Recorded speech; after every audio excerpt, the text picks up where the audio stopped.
It's that time again as Monarch Radio brings you back to those golden days before television, when radio was the main source of family entertainment in the home.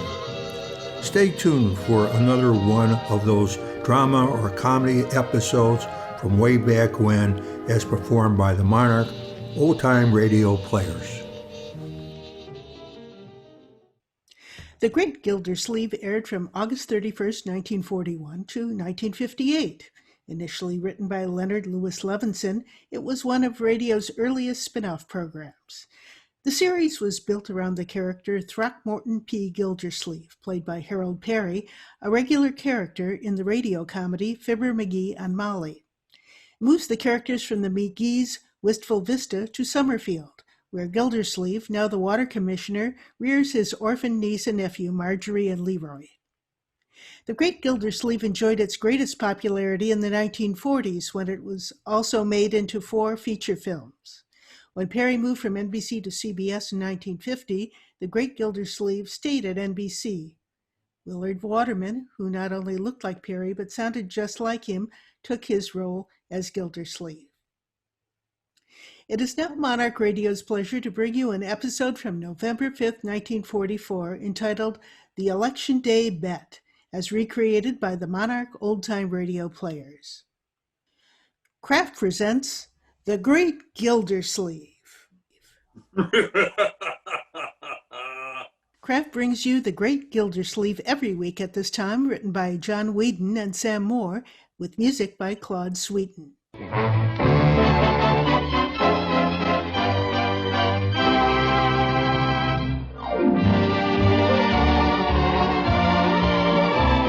Now on to Summerfield and the Great Gildersleeve.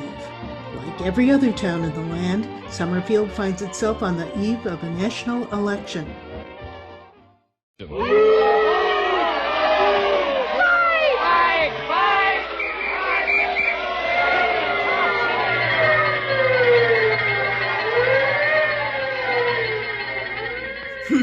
Well, so it goes. But the hottest discussion in Summerfield seems to be over the campaign for mayor. So let's drop in at the office of the newly reappointed water commissioner and listen in. Don't make me laugh, Judge. Don't make me laugh. Terwilliger may be no rose, but who ever heard of Welch? Welch doesn't stand a chance. There I must beg leave to differ. Art Welch will be elected mayor of Summerfield on Tuesday next. Art Welch will be the forgotten man on Tuesday night. Welch will be the elected mayor. You said that before. And I say it again. Look, Judge, put up or shut up. I'll make you a conservative bet of $1,000 that Welch doesn't come within a mile of being elected.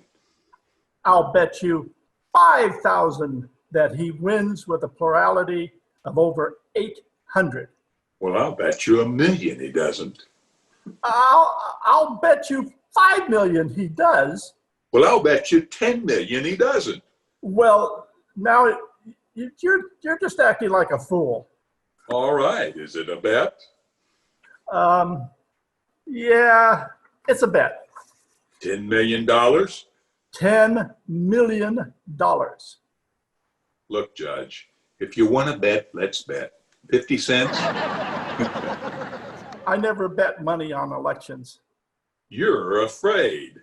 It's against my principles. If Cyrus P. Terwilliger's not reelected mayor of this town on Tuesday night, I will personally push a peanut up the middle of Market Street with my nose. My friend, you've got a bet. Let's make it State Street. Market Street's got cobblestones.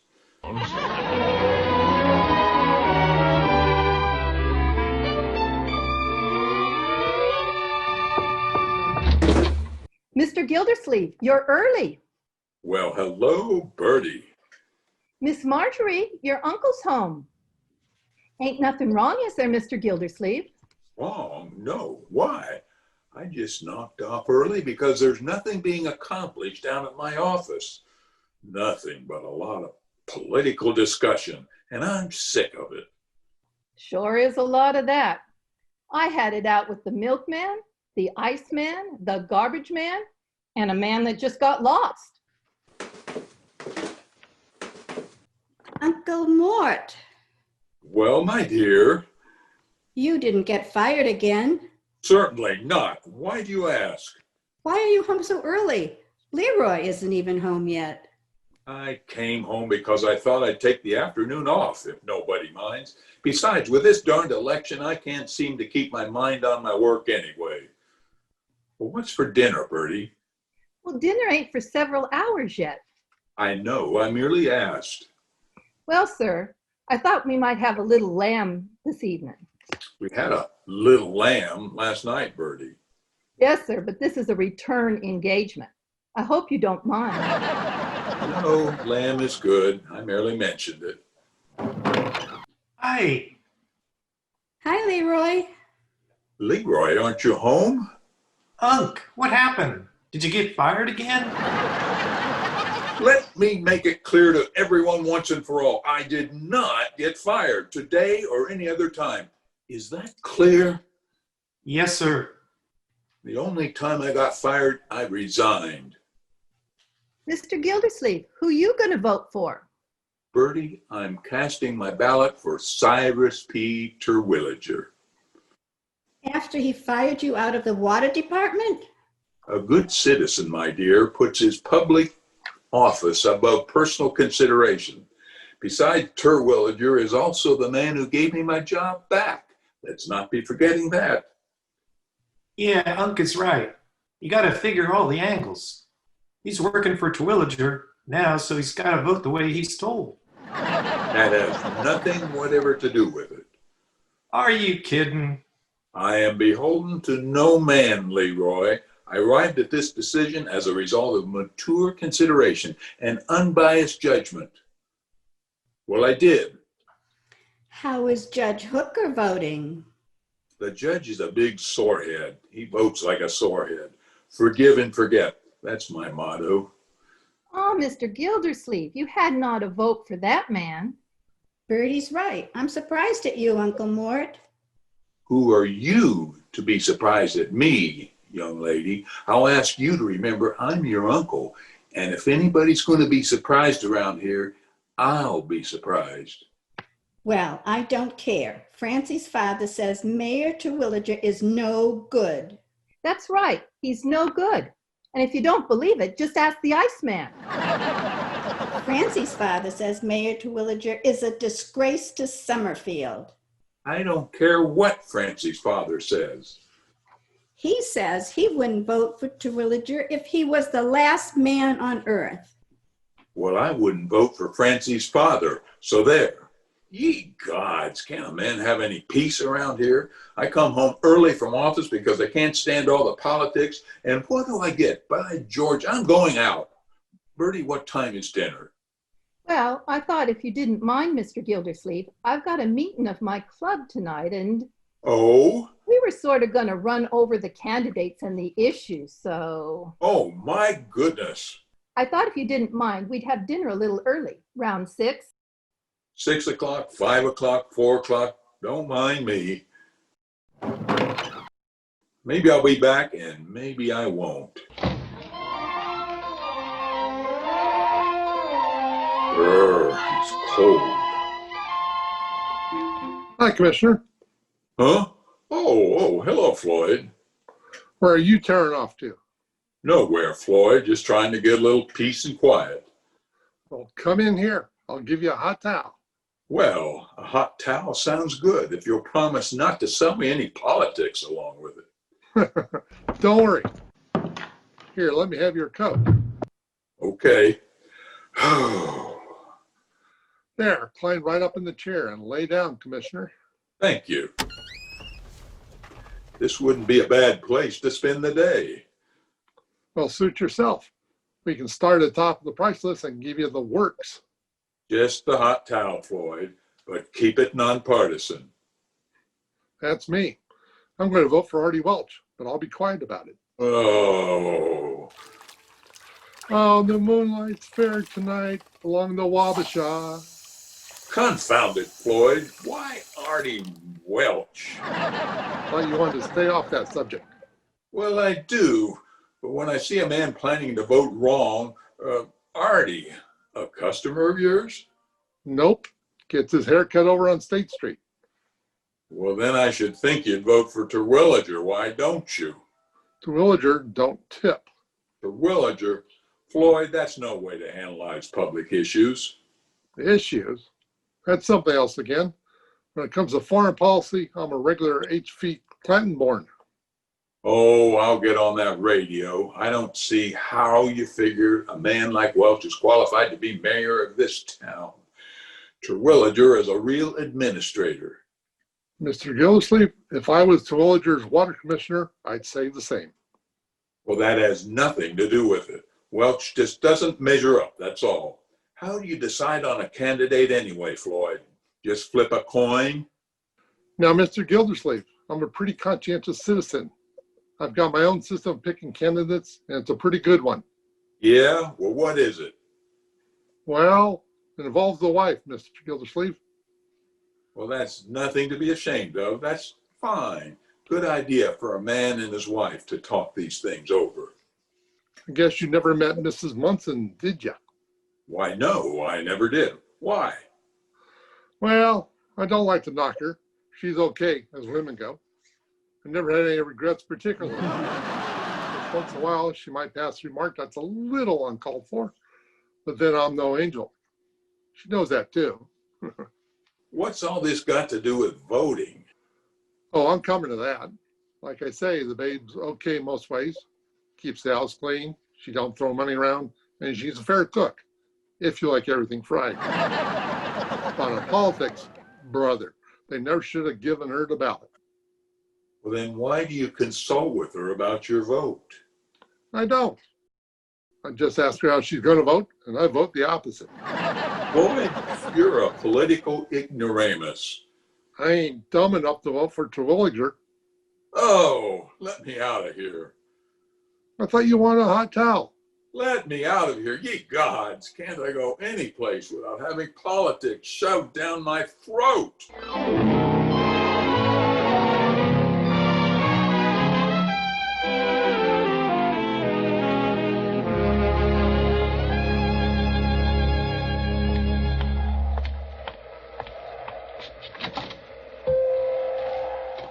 Well, hello, Mr. Gildersleeve. Peavy, you're a reasonable man. I try to be.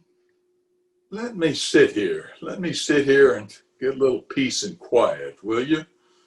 Certainly. Trouble at home, Mr. Gildersleeve? Well, not exactly, Peavy. I was driven out of my house by a political argument, if you must know. I'm looking for a place where people don't argue with me about who's going to beat whose brains out tomorrow. Well, you're very welcome here. Thank goodness for one man that doesn't give a hoot about politics. Well, now, I wouldn't say that. I got my opinions, Mr. Gildersleeve. Yeah, well, just keep your opinions to yourself. Oh, I do. I believe in secret ballot. Well, it's a great institution, the secret ballot, Peavy. Keystone of democracy. You voting for Terwilliger, Peavy? Terwilliger's an excellent man. You wouldn't vote for Welch, though, would you?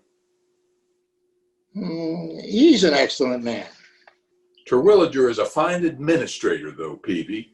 I like the fellows back of him. But who's back of Welch? I hear he has some very fine people supporting him. Confound it, Peavy. To hear you talk, I'm beginning to think you're for Welch. Well, I wouldn't say that. You're for Terwilliger? I wouldn't say that either. There's only two people running for mayor, Peavy. Who are you for? I'm for the secret ballot. Oh, how can we discuss this sensibly if you won't tell me who you're for? Well, I prefer to listen to argument from both candidates, Mr. Gildersleeve. So does Mrs. Peavy. Well, there aren't any arguments for Welch, Peavy. People who vote for Welch are simply voting from blind prejudice. Now, that's no argument, Mr. Gildersleeve. Terwilliger is a fine man. He has a fine record. He's been a public servant for 20 years. I'm very happy to endorse him personally. Coming from the water commissioner, that's not an argument either. I resent that. Terwilliger has at no time attempted to influence my vote. What honesty. Why, that's an argument in itself. You think so? Well, here's Judge Hooker. Ah, political spy. What are you doing here, you old goat? What are you doing? Trying to get Peavy to vote for your friend Terwilliger? We were discussing the situation, pro and con. Well, Peavy, I'll give you a lowdown. Mr. Gildersleeve's made a bet with me. If Terwilliger loses, Gildy's got to push a peanut up State Street with his nose. Say, now that's something I like to see. Maybe I'll vote for Mr. Welch. Oh, Hooker, you're an unscrupulous campaigner. Don't forget, Gildy, all's fair in love and politics. Oh.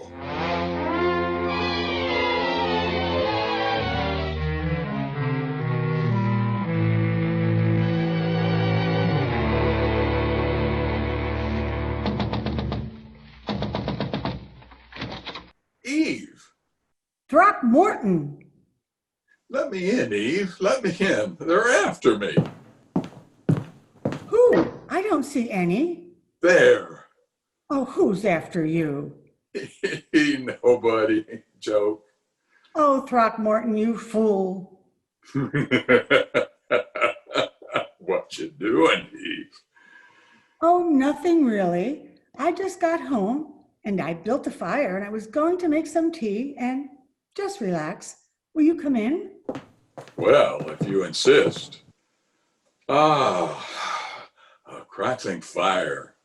Do you want to sit there and I'll... I know. Let's pull the sofa over, huh?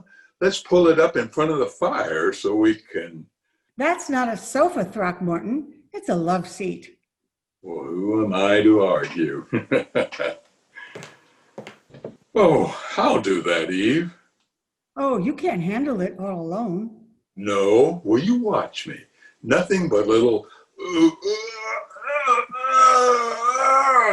or nothing but a little love seat. There. You're wonderful. Now you sit down and enjoy the fire while I go and... Eve? I'll be right back. I'm just going to make the tea. Oh, forget the tea. Well, if you don't want it. That's the girl. Now sit down. It's nice here, isn't it? Nice. Now, Throckmorton, I seem to have to keep reminding you, we're not engaged anymore. Well, there's no harm in holding a girl's hand, is there? Just a friendly gesture. Doesn't mean anything. Doesn't it? Not a thing. Very well then, we agreed, you remember, that all that was over and done with. But over and done with. Seriously, Eve, you don't know what it means to me to be able to come here this afternoon and spend a few quiet moments with you, far from the madding crowd, far from strife and strain. A man needs that. Oh, I know. A man needs a place we can come to, a refuge, so nice and quiet here, so warm, so friendly, and you're so understanding. Now, Throckmorton. All right, we'll just hold hands. Maybe later, though, huh? A little kiss, if I'm good? Oh, we'll see. You know what I'd like to do? I'd like to sit here in the afternoon with the radio on and listen to good music. Only there's so little good music on the radio these days. Nothing but politics. Yeah, that's all you hear any place. By the way, Throckmorton, I haven't asked you. How are you voting? Now, Eve, I didn't come here to talk politics. But how are you voting? I'd like to know. Well, I'm voting for Terwilliger for mayor. Apted for Congress, Lynch. Terwilliger? You're voting for Terwilliger? Well, Let go of my hand, Throckmorton. oh, but Eve. Let go. Gosh, if it means so much to you, Eve, I'll vote for Welch. Only don't spoil everything. I will not hold hands with a man whose political principles mean no more to him than that. Let go. Oh, nuts. There goes the whole darn afternoon. Ye gods, I wish this election were over.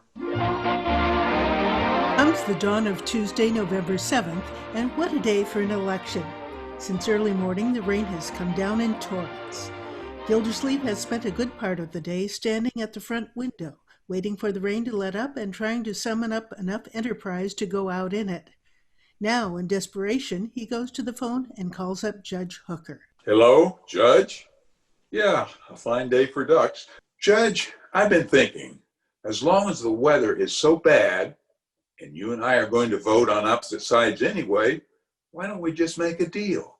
If you don't go to the polls, I won't go to the polls. And that way, we'll just cancel each other out. Yeah, how about it?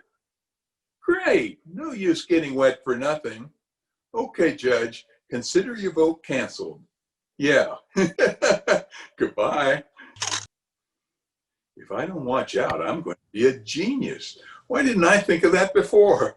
Now I can go take a nap with a clear conscience. You mean you're not going to vote? You're not going to vote at all? Well, I don't need to, my dear. It may be better than voting for Terwilliger at that. The judge and I see just opposite on everything. So by staying away from the polls, we merely cancel out each other's vote. What if everybody in the country were as lazy as that? Laziness has nothing to do about it. Plain common sense. You see what the weather's like? A man could catch pneumonia out there. It's our duty these times to...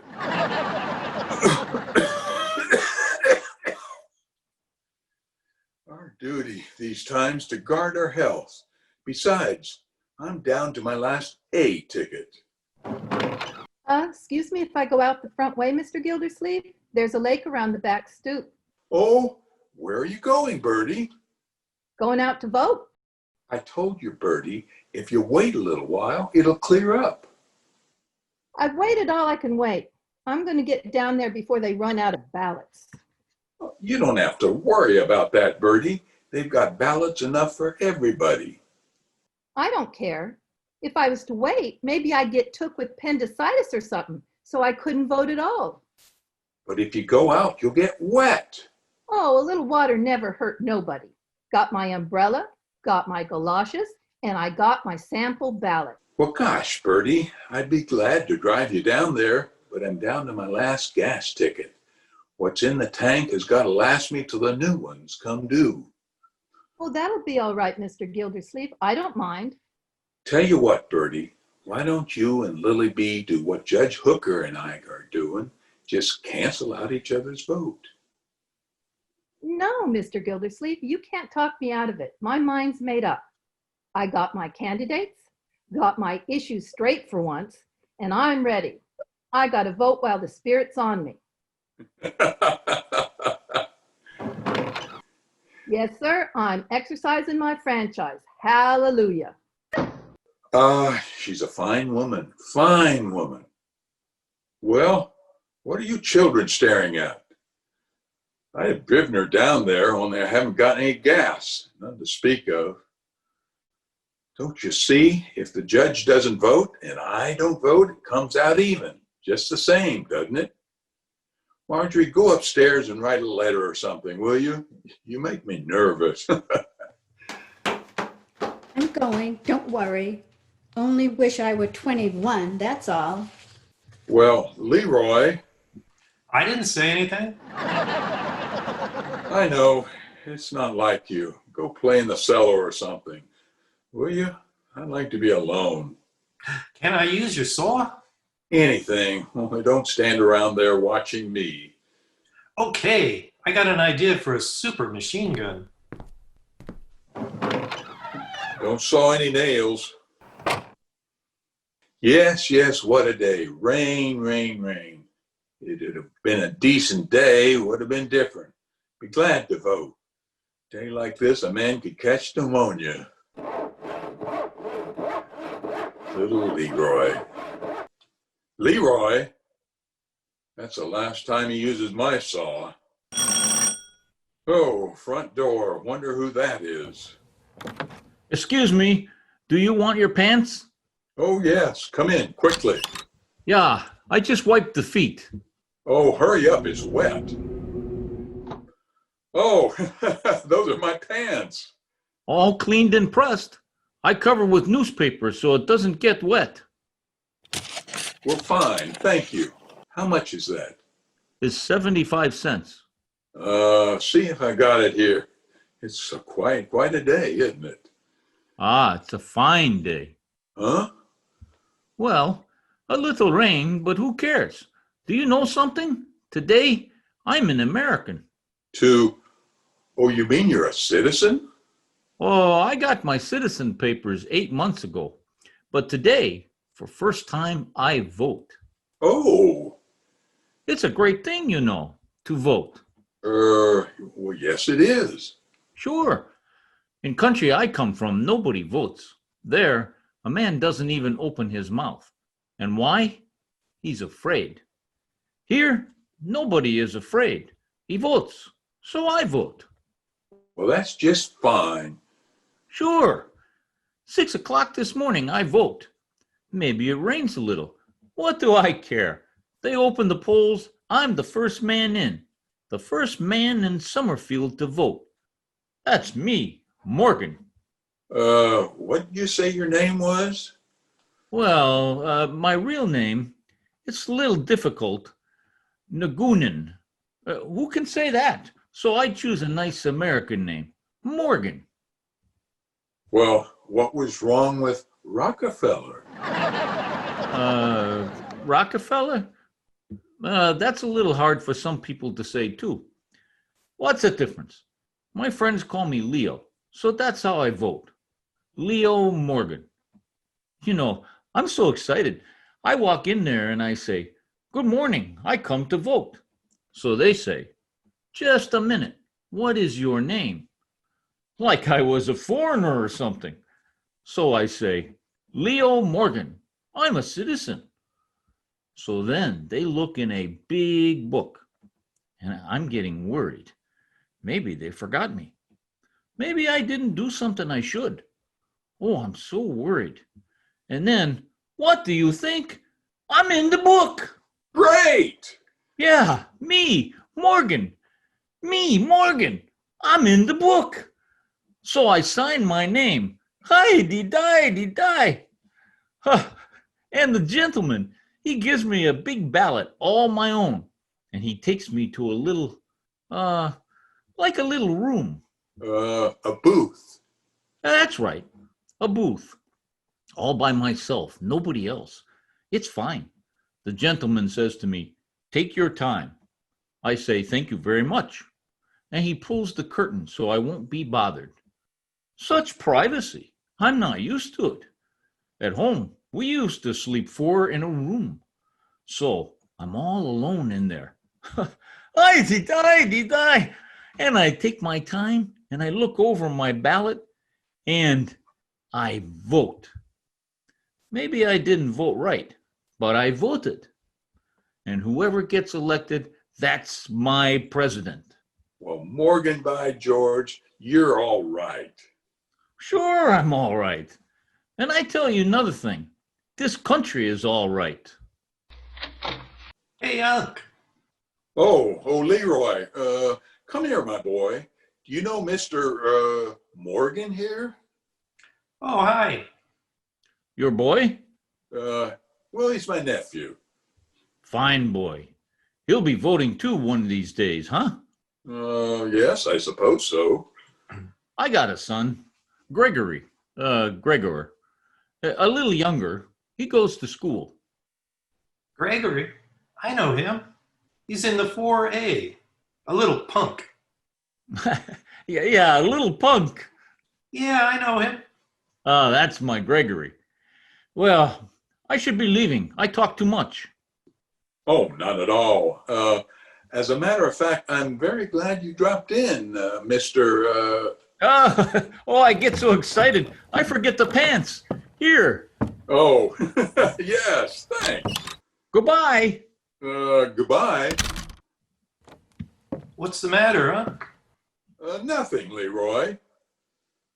I wonder if you'd be good enough to run upstairs to my room and get my car keys. Sure. You going someplace, Unc? Yes, Leroy. I'm going to vote. Yikes. Can I go with you? Well, I don't see why not. Hooray! Hey, wait. What about Judge Hooker? Hooker? Well, what about him? Well, you made a deal, didn't you? Are you going to tell the judge you're voting? There's an old saying, Leroy, invented by Judge Hooker, and I quote, "All's fair in love and politics," unquote. Oh, what a character.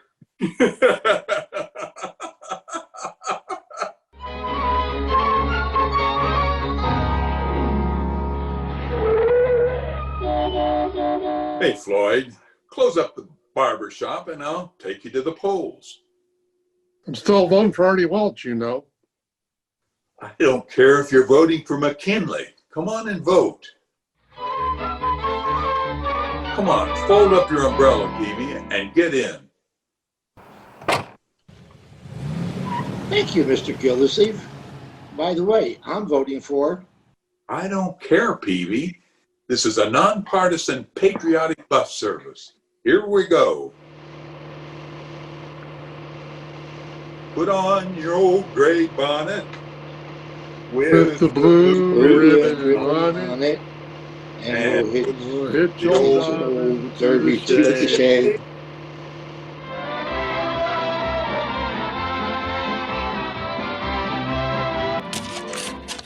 Well, here's my ballot, Mrs. Farquhar. Do I have to fold it? Yes, Mr. Gildersleeve, right up to the dotted line. Oh, yes. Well, thank you.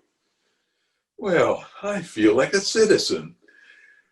You know, Mrs. F., I pulled a fast one on Judge Hooker. He and I were going to vote opposite ways, so I made a deal with him so that neither of us would vote. Oh, you shouldn't do that. No good citizen would. I know that, Mrs. F., but that's all fair in love and politics. Besides, if I'm patriotic and the judge isn't, well, that's just too bad. Don't worry about the judge's patriotism. He voted at 9 o'clock this morning. Oh, why that double crosser? He isn't patriotic. He's just a darn crook. Well, ladies and gentlemen, returns aren't in yet. I may have to push a peanut up State Street with my nose. But at least I voted. You know, there are people in this world who haven't the chance to vote. They know that privilege and they know what it's worth. Here in this country, we're inclined to take it for granted. But now our enemies are trying to take that away from us. Look at how this country is willing to fight for it. Well, if it's worth fighting for, it's worth going to the polls for. Get out and vote on Tuesday, and don't let anything stop you. Good night. Featured in today's cast were yours truly, Judy Katz as the announcer, Bill Steves as Throckmorton P. Gildersleeve, Mike Stevens as Judge Hooker, Judy Richards as Bertie, Maureen Wishner as Marjorie, George Hoover as Leroy, Bob Jepson as Floyd, John Sardi as Peavy, Linda Sardi as Eve, Charlie Pellisier as Leo Morgan, and Jane Utsumi as Mrs. Farquhar. Due to the current shelter in place, our recreation of this great Gildersleeve episode was conducted remotely, where each cast member was located at their respective homes. The show was recorded and edited by Judy Katz and was directed by Howard Wishner. Howard Wishner also provided sound effects using original recordings from freesfx.co.uk, as well as portions from the original broadcast. Casting and script selection was provided by Maureen Wishner.